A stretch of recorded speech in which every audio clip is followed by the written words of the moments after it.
Hey mga bro, welcome back to my YouTube channel. Pag-uusapan lang natin kung gaano kalupit, kaganda, katalino yung mga wolf na ito no? Parang German Shepherd.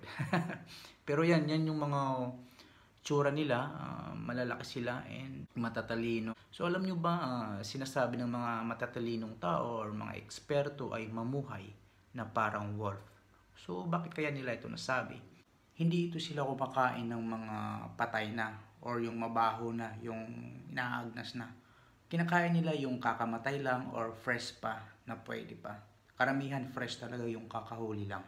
Hindi rin ito sila nakikipagtalik sa kanilang magulang or nanay, tatay, kapatid na babae or kapatid na lalaki. So, ganun sila katapat mga bro. Ganun sila katalino. At alam nyo ba, kapag umibig na ang mga wolf ay makipag-asawa na ay isa lang ang kanilang inaasawa. Walang kapantay na pag-ibig, ika nga.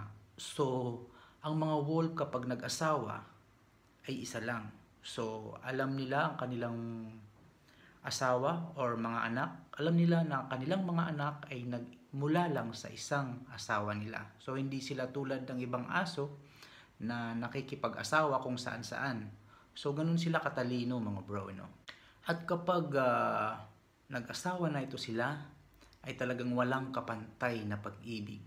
Oras na mamatay ang kanilang asawa, babae o lalaki, ang matira nitong asawa ay magluluksa ito ng 3 buwan, 1 taon, or winawakasan na rin ang kanilang buhay.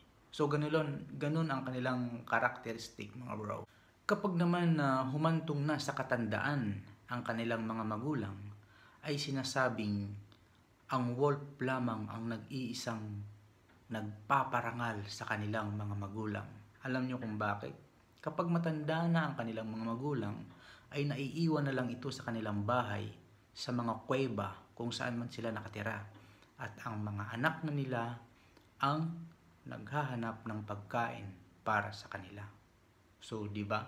Ganun kalulupit ang mga wolf, mga bro, at katatalino. Ilan lang yan sa mga katangian ng wolf.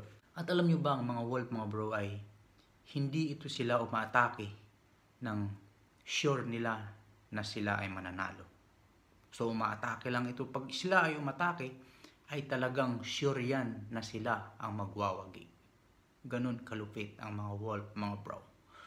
So ayun mga bro, kung nagustuhan nyo ang ganitong uri ng vlog, paki-like and subscribe, share na rin sa mga pet lover dyan, mga pet malo. Alright, thank you for watching, bye bye.